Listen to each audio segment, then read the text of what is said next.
on the Crimewatch Roadshow.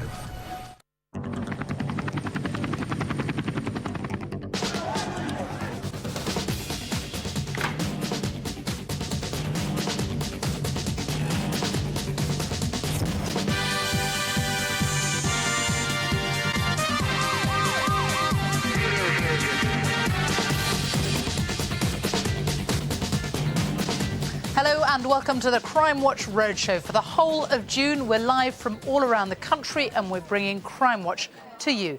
This week, we're in Greater Manchester. Let's join Rav Wilding. Rav. Good morning. Today I'm in Bolton and all month we're tackling the crimes that affect all of us. Today we're after robbers, burglars and vandals, and with your help, I think we're going to catch them. Well, we had a really good response yesterday. Thank you so much for all your calls. They do make a difference. On the case of the gardening conmen targeting the elderly, several people have come forward saying they too have been scammed. We've also had reports of the same leaflet being used, but under different names in different areas. We've also had sightings of our wanted faces, and we'll have more updates for you later in the show. If you can help on any of our cases, call us 08000 468 999, or you can text us on 63399. Text CW space and then your message. Coming up, we have lots more criminals caught in the act on camera. Will you know this man doing his weekly shop on the cheap at a BP garage? Shame he doesn't stop to pay. And retracing Adam's last steps. We're after the driver who hit an 18-year-old and just drove off, leaving him to die. There was a policeman stood there and I didn't know what to think. And he said, Adam's been involved in an accident. And then all I remember is the words that said he was sorry, but it was fatal. We'll hear more on that really, really sad story later on. But first, Rav is at a hairdresser's in Bolton. You there for a quick trim, Rav? No, I haven't gone for a trim, actually. No, our first case this morning is with Sharon, Emma and John here who run this salon. And sadly, they're living in fear of the burglars that are set to ruin their business. This is Euphoria, a family-run hair salon in Bolton. Staff are so friendly and warm and make you feel really welcome when you come into the shop. They're very professional. It's always been a dream of me and my family to run a chain of family businesses. This is our second salon. We're hoping to have more in the future. We're very proud of it. All the work and money and time and effort that we've all put into it has paid off because it looks beautiful. But Euphoria is turning into a misery for Sharon and her team. Between December last year and this March, the business has been broken into 3 times.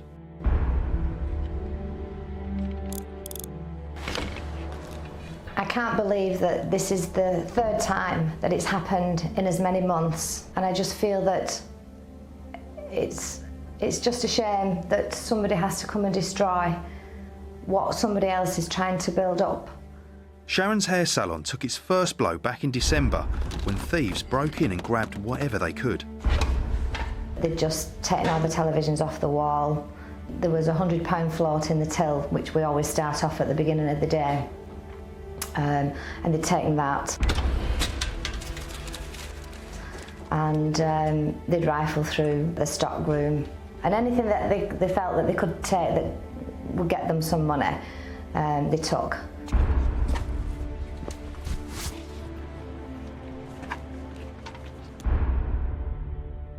Just as Sharon began to rebuild her business, thieves struck a second time. The second burglary happened in January this year. They'd been in that evening and taken everything out that we'd replaced.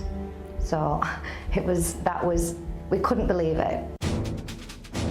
Sharon was left with no option but to install a high-tech security system in a bid to deter the burglars. We installed CCTV cameras. We put on roller shutters on the inside and upgraded the alarm. And in total, it's probably cost us financially about £3,500 of money that could have been spent on the salons rather than having to put this extra security on it. Sharon was convinced she'd beaten the thieves, but despite her best efforts, they struck a third time. Here you can just make out the shadowy figure of someone trying to break in. Who is he? Later, we'll show you his face. 3, 2, keep. Look, still living with the damage. This salon has been broken into 3 times in just 4 months. It's only been open 2 years. It's cost the owners thousands and thousands of pounds at a time that so many small businesses are really, really struggling. Well, joining me in just a while is going to be Sergeant Helen Smith, who's leading the investigation, and hopefully we'll be bringing you the clues which could help bring those responsible to justice. Still to come on the Crimewatch Roadshow, Dave Guest is at Manchester Piccadilly Station. You off there somewhere, Dave? Oh, Sophie, if only I was on a glorious day like this, I'd love to jump on a train and head for the coast. Sadly, though, I'm going nowhere because I'm on a mission to find this guy. And if you spot him on a railway station near you, well, it seems you'd be well advised to keep a close eye on your bags. I'll explain why later. Dave, thank you very much. We'll catch up with you in a bit, but also coming up, why students are walking targets for thieves. Rav has been meeting them, hearing their stories and seeing their war wounds. And retracing Adam's last steps, we're after the driver who hit an 18-year-old and just drove off, leaving him to die. Adam's mum is here with her appeal to catch the person responsible. And also some faces wanted by police in the northwest of England. Will you know any of them? All that's still to come. Now, though, here are some villains caught in the act on camera. See if you recognise anyone. Police are looking for this man in connection with a fraud investigation. He's seen here withdrawing £18,750 from this NatWest bank in Campbell Place, Stoke-on-Trent, under the name of Mazar Ahmed. However, they believe he could be part of a bigger operation that to date has fleeced customers of £110,000 through a bogus car parts company. Police really need a name. Can you help? This bloke's doing the weekly shop in this BP garage in Bromley. He has a good look around and loads his bag with goodies. Hang on there, mate, the tills are the other way. No? Too late. He's gone. Who is he? It's the early hours of Valentine's Day, and this guy's in no mood to spread any love. As he approaches the glass doors to the Bridges shopping centre in Sunderland, he runs at the glass panes causing damage, and the police would like a word. Recognise anyone? Please call. The numbers are on your screen. Now, with its 2 universities, Manchester has a student population of nearly 90,000. That is the highest in the UK. So Rav's been to the heart of the city to find out why students are walking targets for thieves. Students present a mouth-watering prospect for criminals. They own more expensive consumer goods than the rest of the population. Think mobiles, laptops, bikes. So they're a real target for crooks. And 1 in 3 students will fall victim to crime here. When I'm coming back from clubbing, for example, in the night, there are a lot of drunk people on the roads, and basically these criminals try to take advantage of that. They try to take your money, they try to take your wallet, and they actually get very violent, they get physical. I do feel slightly more vulnerable for being female, I think. Like, I'm always a bit more wary that there could be some, I don't know, well-built person that could just easily take something, snatch a bag from me. Laura Wilshurst is one student who learned the hard way. Basically, I was coming home after I'd been to an open evening. I was walking along this road. This guy came up from behind me. I felt a pain in my right buttock. Then he demanded me to give him my handbag. And then I felt like another shooting pain in my left thigh. And my arm just sort of shot out. He took my handbag. And then he fell over. So I went to follow him. And I just sort of looked down. And that's when I realised that he must have hit me with something like a knife. Because I was bleeding everywhere. You weren't hit twice, you were stabbed twice, just for your handbag? Yeah. And what about the actual injuries themselves? Yeah, I've got 2 sort of scars that aren't really going to go away. So one on my right buttock and then one on my left thigh here. So just there. Not the best for bikinis. The thing is, if he'd shown me he had a knife, I'd have given him everything. He'd never have even had to touch me. He literally just came, stabbed before he took. Yeah. Greater Manchester Police take student safety very seriously. They've even got their own specialist campus police officer, and that's Scott Schofield. Scott, how you doing? How you doing, okay? So how does your job differ from an average police beat? We provide surgeries on a weekly basis during term time. We have facilities where students and staff can contact us throughout the week. So why do you think it is then that so many students are victims of crime? Lots of students have many electronic items. They've got laptops, they've got phones, they've got iPods, all the mod cons at their disposal. So I guess if you've got 5 people living in a flat, there could potentially be a lot more high-value items for a burglar. Of course, yeah, you've got 5 laptops, you've got 5 phones, iPods, everything else that's in there. It's not just one house, one laptop. But how do you get students to listen? Greater Manchester Police recently invited advertising students to pitch their ideas for a campaign to raise awareness of their vulnerability to crime. What we've found from previous campaigns is that students have an awful lot to give, and they know, they are the best people to know. They know how to communicate to students and what to say, how to say it. So it's true, students are vulnerable to crime, but there's a lot they can do to protect themselves. But whether or not they do it, it's up to them. Well, with me now is Laura, who you've seen from the film, and PC Ian Wrench is leading the investigation. Laura, first I have to say that you got stabbed, but you still tried to run after this guy. Amazing. I just had no idea, basically. I felt these 2 dull pains, and then I saw him run off with my handbag, and he fell over. I just thought I'd go try and get my handbag back, and then I looked down and I realised there was sort of blood everywhere, and it must have been a stabbing. And how's this made you feel now, and your housemates? Are they more nervous? Are you all more nervous about going out? I think definitely we've all made to feel a bit more vulnerable, like walking down that street at night, and they all had to come and get me and take me to hospital and stuff, so I think they just are really shocked by it as well. Okay. Ian, this guy, I mean, it seems like an extremely violent mugger. Yes, this has happened on a young girl walking home at night, and it could have, it's bad enough, but it could have worked out a lot worse. We could be looking at a murder inquiry. She's been stabbed. Much worse, couldn't it? So can you tell us when and where this attack happened? Yes, it happened on the 25th of March 2009. It's happened on Grafton Street. It's very close to the Manchester Royal Infirmary in the university area. It's happened about 20 to 10 in the evening. Okay, and you've got a description of the guy involved? Yes, the male's a mixed race male, 18 to 28 years old, 5'6" to 5'7" tall, wearing dark clothing, a dark hooded top and dark bottoms. Okay. And this happened in an extremely busy area. It was very well populated. So if people may well have seen this, we need them to come forward. And if that is you, then you must get on the phone. We'd really love to hear from you. You've seen what's happened to Laura. Please get on the phone. The number's on your screen, and give us a call and tell us what you know. Well, there are more tips on keeping safe on our website, bbc.co.uk/Crimewatch Roadshow. Now, a bit more of an update on some of the cases that we featured yesterday. On the gardening scam in Trafford, operating under the name of Tony Barton and Sons, we have reports of similar leaflets being used under lots of different names. Reports have come in from Stockport, Denton and the Keighley area. If you know who the conmen are, do call us. And remember the 90 cars that were vandalised in Great Harwood? Well, we've had reports of similar vandalism and markings on cars in a different area of the country. We were also given a possible name for the offender by an off-duty police officer, but we would still like to hear from you if you can help. The number is on the screen now. Now, have you seen any of today's most wanted faces? First, over here is this man, Atif Hussain, who Greater Manchester Police need to talk to in connection with very serious allegations involving a child. Hussain has a medium build and a birthmark on his right leg. He's scruffy and speaks with a northern accent. He has connections to London, Derby and Shaw in Oldham.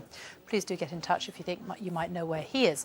Next, police would like to know the whereabouts of this man, James Terence Henry. He is being recalled to prison for breaching his licence conditions after having served his sentence for violent disorder. Henry is 22 and speaks with a northern accent. He has various scars around the top and back of his head. Police also believe he may be dealing drugs in the Moston area of Manchester. Number 3, Michael Gately is wanted in connection with a number of assaults and criminal damage. He is 28, has a scar on his right cheek and the top of his forefinger is missing on his left hand. He has tattoos of an Irish and British flag and the word Manchester on his left arm. He sometimes uses the alias Thomas Michael Gately or Thomas Michael Fitzpatrick. Gately can be extremely violent, so please do not approach him. And number 4 here is 34-year-old Joseph Gomis. He was arrested and charged with assault in April last year, but failed to appear in court. He has a birthmark on his left cheek and speaks with a French accent. If you recognise anyone, please do get in touch. Our numbers are on the screen now. Now here is some CCTV that will really make your eyes water. This footage shows a youth getting on a bus in Stretford in Greater Manchester. You get a good look at him. He goes upstairs and starts a fire.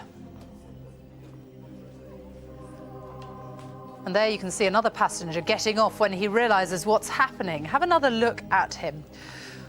Oh, we can get more on that with Rav, who is with a bus, conveniently. Rav.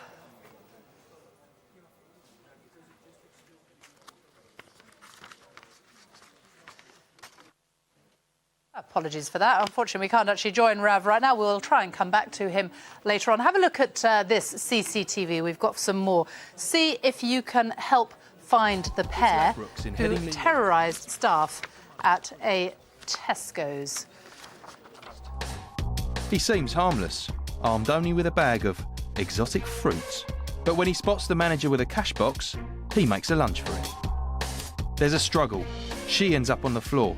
He grabs the cash and heads for the door. Nice close-up.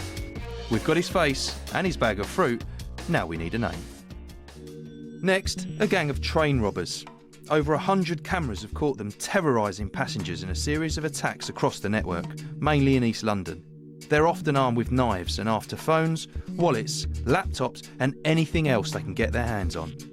Last April, at Fairlock Tube on the Central Line, they target a group of teenagers. They follow them up to the platform before closing in. They intimidate, threaten and once on the tube, rob them. They'll attack several times a day and often lash out. At Mornington Crescent in March, this commuter's punched in the face, breaking his jaw, before he loses his phone, camera and cash. They're prolific and dangerous. They need to be stopped before they do someone some serious damage. If you've got any help for us on any of those, please do call the numbers on your screen now. Let's try and go back to Rav now. I think we can hear him now. Rav. Hopefully you can hear me, Sophie. Yeah, I'm back at an identical bus, the one that was destroyed by that arsonist. Let's meet Karen from the bus company. Karen, hi there. We've got sound back now. Hi. The damage was pretty extensive, wasn't it? Yeah, it's a £150,000 bus. It was only 5 weeks old, and the damage caused by the fire meant that's going to cost us another £140,000 to get it back on the road, so that's being done at the moment. And there's obviously issues with insurance because of the nature of the business. Yeah, it's third-party insurance, so the brunt of the cost, £140,000, is on the company, and the bus has been out of service ever since as well. All right, Karen, thank you. Well, let's go and meet the officer in charge of the investigation, Robert Trothill. Hopefully we won't lose the sound on the way there. Right, let's meet. It was a bit of a tight squeeze, so try and follow me. God, no headroom up here, is there? Right, it's an absolutely brand new bus, and this is identical to the one that was destroyed. Robert, morning. We need to find this guy, don't we? Absolutely. Completely gutted this bus. He did. He caused extensive damage to the bus. It's going to cost hundreds of thousands of pounds to Stagecoach. Not only that, it could have been a lot worse. This could have easily led to loss of life. Yeah. So who are we looking for then? Well, as seen in the film, he's a white male, he's in his late teens, slim build, short dark hair. And there's absolutely disregard for life. Let's have a look at those images there. These are really clear images. We need to see the clothing he's wearing. It looks like some sort of hooded top. Have a good look. It's important to stress that this bus was populated at the time, wasn't it? There was That's people right. on board. Yeah, there was a number of passengers on the bus, and it's only luck that they've all managed to get off without getting hurt or, as we said, losing their life. And it was just a few months ago. We can see there, the 7th of January of this year. So a few months ago. It's very, very recent. If anyone can help, we really do need you to call in. You've seen the extent of the damage that this guy has caused. Have a good look at that image. Look at the number on the screen. Call us if you have any information that could tell us who that person is. We really do need to hear from you. Back to you, Sophie. Rav, thank you very much. Now, still to come, can you help find the pair who terrorised staff at a Tesco Express? One of them was armed with a hammer. Plus, what kind of person would hit a teenager and just drive off, leaving him to die? What the hell happened that day? I need somebody to tell me what happened. Well, Adam's mum, Beverly, will be here later with her appeal to catch the driver responsible. But right now, back to the hairdressers in Bolton and the burglars who keep coming back for more. Family-owned hair salon Euphoria has been broken into 3 times in just 4 months. Thieves took anything they could get their hands on: TVs, stock, and hundreds of pounds from the till. To be targeted 3 times in almost as many months is just totally beyond belief. For Sharon, the third burglary was the final straw. After the amount of effort and expense that we'd gone to think that they'd actually found a way to get in again was just too upsetting. It's 11:20 p.m. on March the 16th. Outside the salon, the thieves attempt to break in, but with Sharon's beefed up security, they fail. An hour and 40 minutes later, and they're back. This time, they've come They prepared. drilled lots of holes in the door, used a bicycle seat as a ram to put a hole through, put their arm in to release the bolts, and then lift the bar, and the door had opened, and that's the way they got in. The 2 thieves broke in through the first floor fire escape, entering from the back of the salon.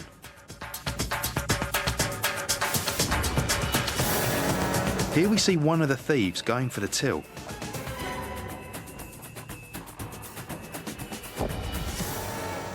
Do you know this man? The pair also got away with 7 TVs and one 42-inch plasma screen. But for Sharon and her family, this is about more than just the money. The emotional scars run deep. 2 months later, Euphoria is still not fully recovered.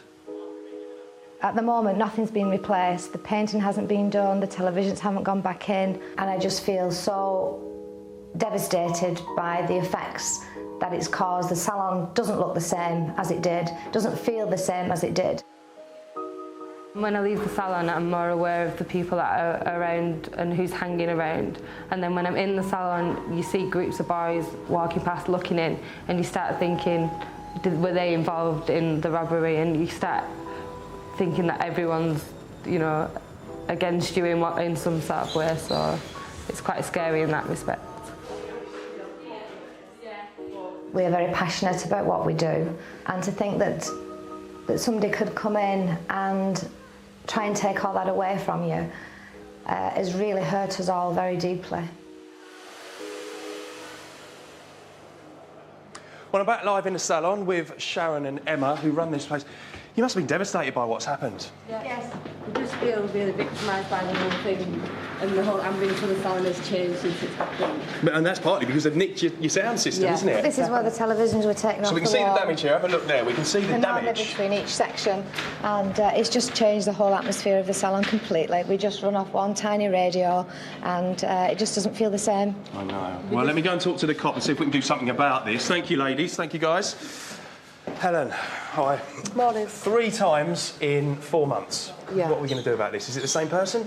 It could quite possibly be the same people that have attacked this premises on those occasions, yes. OK. Now, we've seen the CCTV. I think we can have another look at that, because that is a crucial lead, isn't it? Yeah, yeah. Unfortunately, the CCTV's been filmed in night mode, so it's not the best detail. However, I'm sure somebody out there will be able to give us some names, and maybe we can eliminate people from those names. And I think we can see that image at home now, so we can see someone will recognise that face, surely, and it is a potential I'm sure they will. Who else are you looking for here? Who can the public help call in with?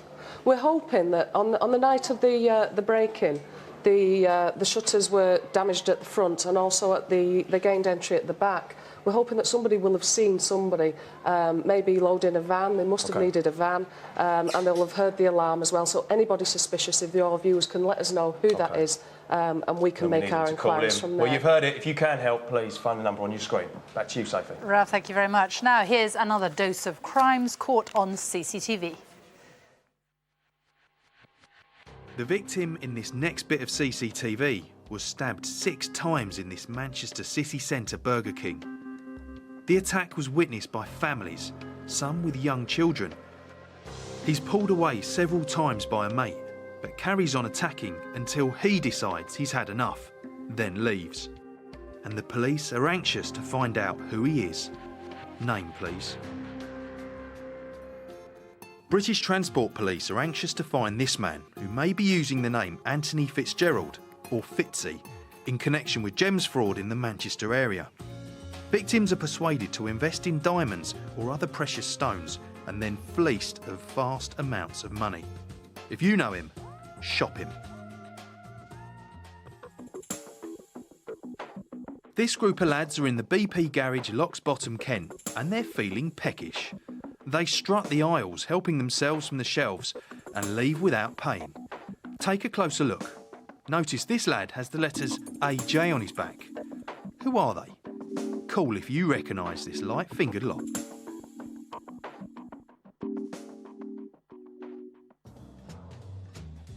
We're at a BP petrol station in Bromley, Kent, and the passenger of this vehicle gets out and fills up for his friend. Very helpful, mate. Only they're nowhere to be seen when it's time to pay. They simply drive off. Bang out of order. Who are they? We're at Tesco Express in Manchester Road, Chiltern, and it's been done over by this crazed armed robber. He's aggressive, smashing the sweet and lottery stands whilst threatening staff. His accomplice stands guard at the entrance, keeping lookout, and as the doors open, we see he's got a hammer. They get away with cash and a bottle of alcohol. Let's stop these two before they do some serious harm. So if you know something that could help, tell us 08000 468 999, or you can text us on 63399. Text CW space and then your message, and don't forget to leave the space or your message won't get through. We've had lots of calls already this morning. Thank you very much to everybody who's called in. 2 more people who've called about the case that we featured yesterday. This is Tony Barton and Sons, the gardening firm, who've been handing out leaflets around the area.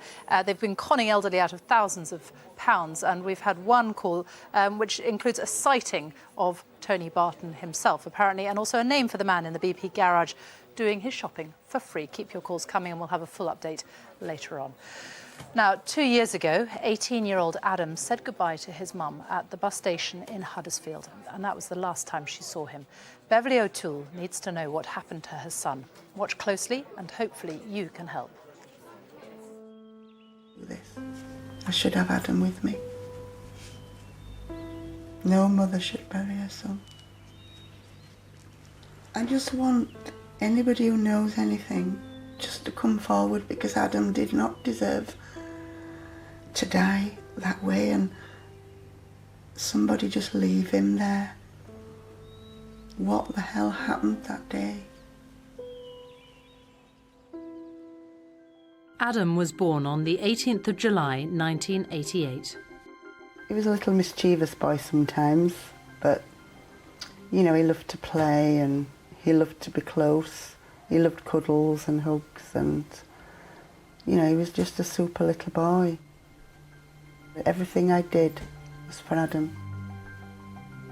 You know, he wasn't spoiled or anything. I couldn't spoil him, you know, bringing him up on my own, but you know, whatever I could give him, I would give him.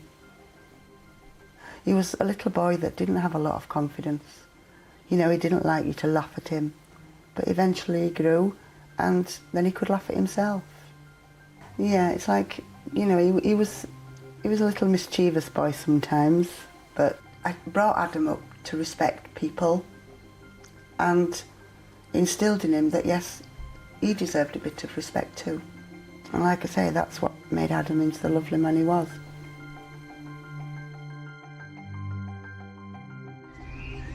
But Beverly's world changed forever on the 6th of March 2007. I happened to have a hospital appointment that day, so I was actually catching the same bus as Adam. And we just came out of the house together. I locked the door, and then we just saunter across to the bus stop.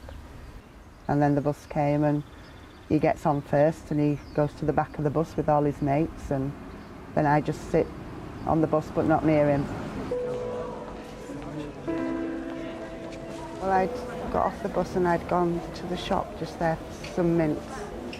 And when I came out, I was catching the bus there to go to the hospital. And Adam was stood waiting to go on the bus that was in that station there, was waiting with his friends.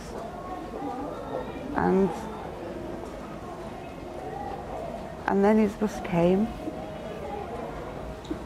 for him to go to college. And he just turned around and just said, "Bye, Mum. I'll see you later." And then my bus came in, and the last time I saw his face was when his bus was pulling out to go that way to take him to college. And that's the last time I saw him.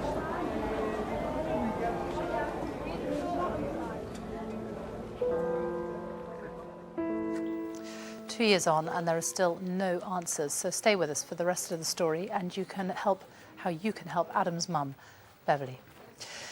Now, if you want a hand in catching people up to no good in your neck of the woods, then take a look at this lot. They could be hiding anywhere in the UK. Perhaps you recognise this man. He's Mohammed Ashraf Chowdhury.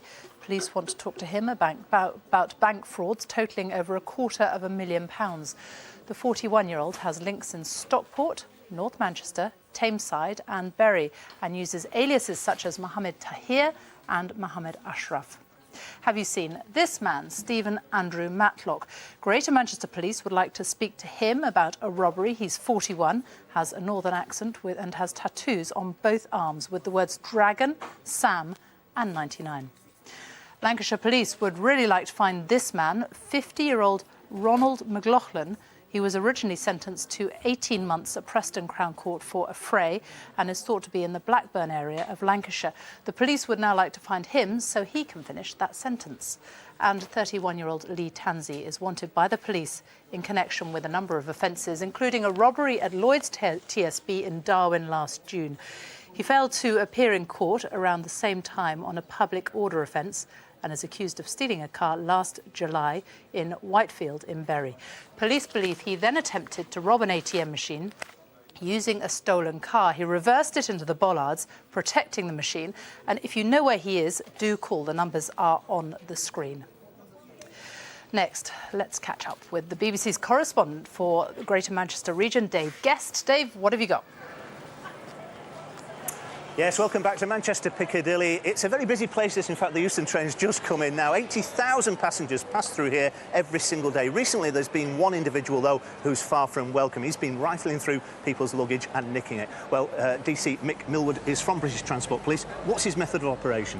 Basically, he comes to a station, he'll come onto a train that's there on the platform, he'll go onto a train, pick out a suitcase or an item of luggage he likes the look of, and then leaves the train again and leaves the station. Now, you have managed to catch him on CCTV, and he's really quite a cool customer, isn't he, in the way he operates? Yes, he is. He gets on quite cool and calm, as you like. He'll get on the train with the rest of the passengers, we'll hang around the baggage area with everybody else, and then we'll just select a case and then move off the train and then mingle with the other passengers that are leaving the station as though nothing's happened. Yeah, so he often doesn't travel anywhere. I mean, what's he been stealing? In the main, it's suitcases and similar things like that. It's been a couple of laptops he's stolen too.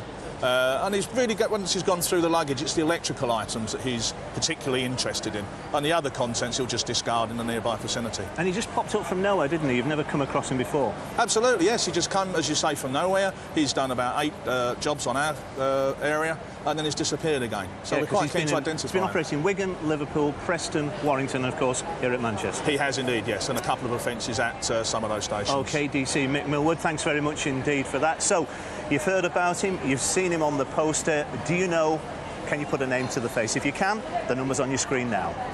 Dave, thank you very much. You can also call Greater Manchester Police on 0161 872 50 50.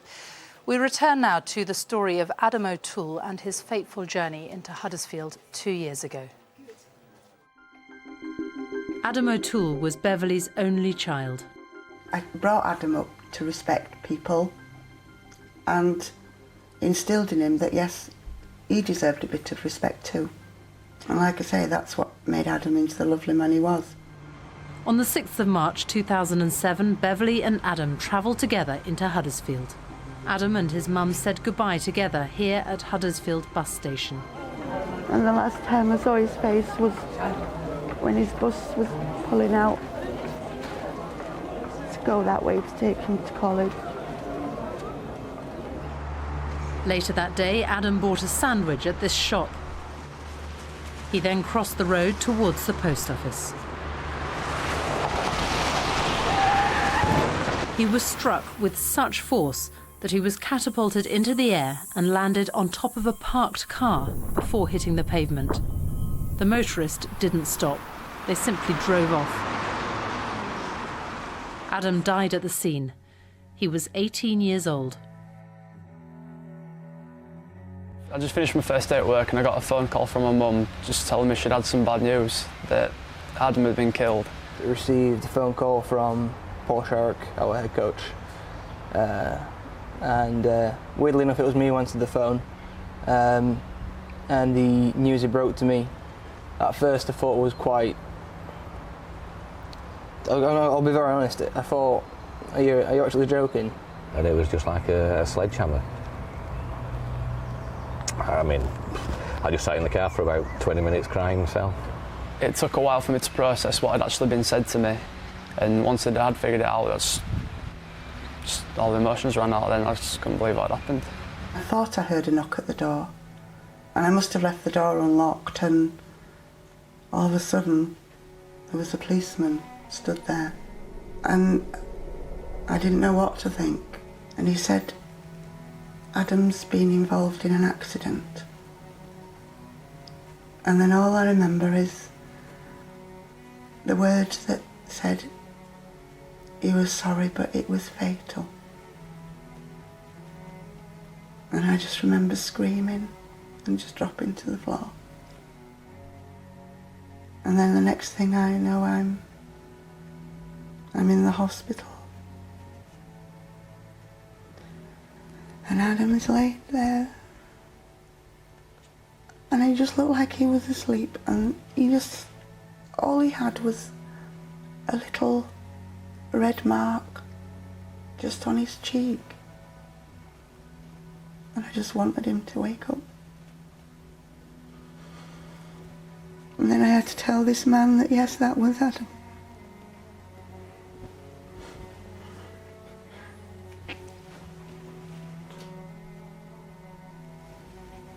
What the hell happened that day? I need somebody to tell me what happened.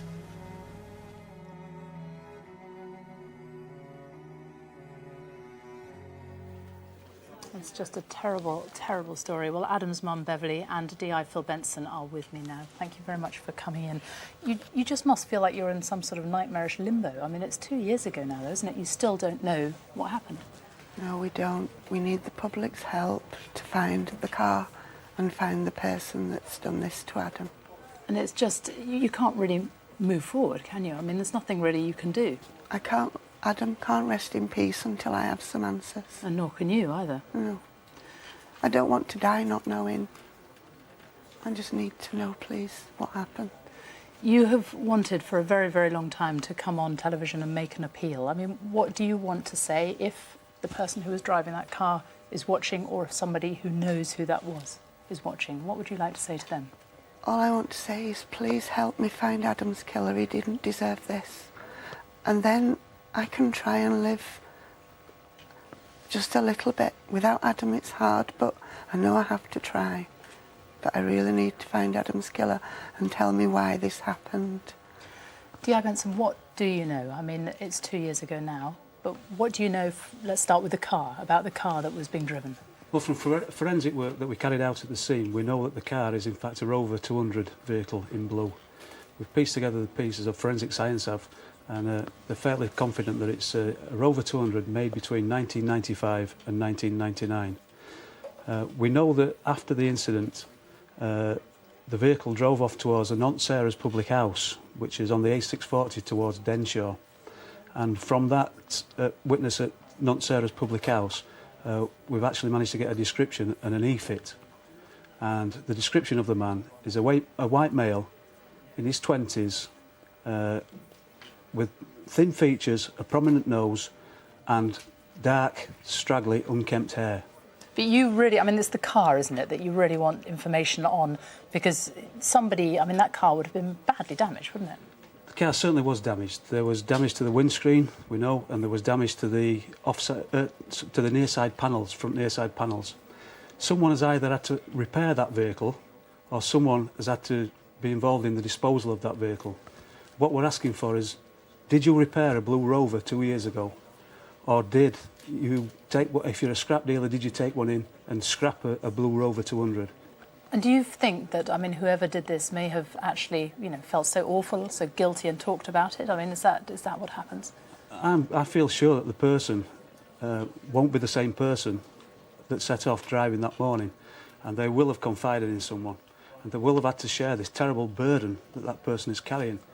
They've lived now for 2 years expecting us to knock on their door every day, and I would implore that person to come forward, give themselves up, and let's get the matter sorted out. You need your answers, don't you, Beverly? You really do. Yeah, please.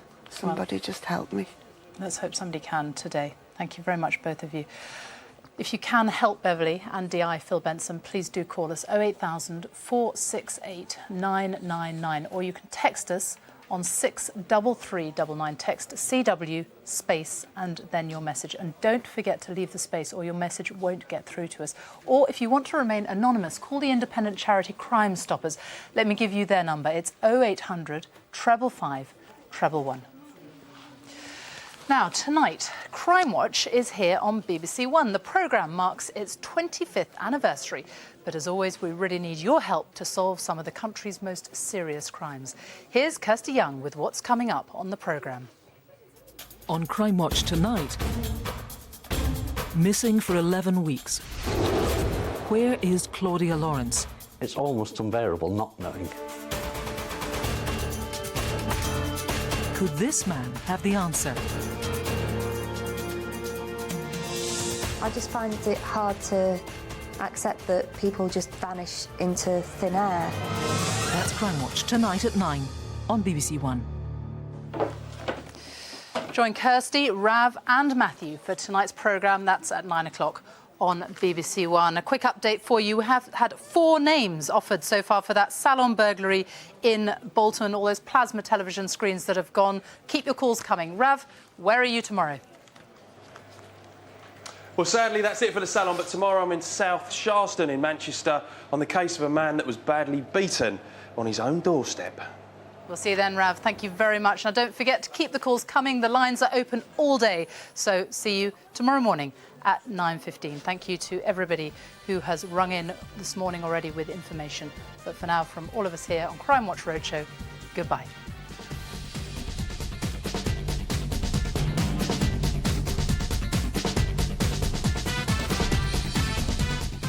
Next this morning here on BBC One, we're off to the auction where a bungalow on a large plot is among the homes under the hammer.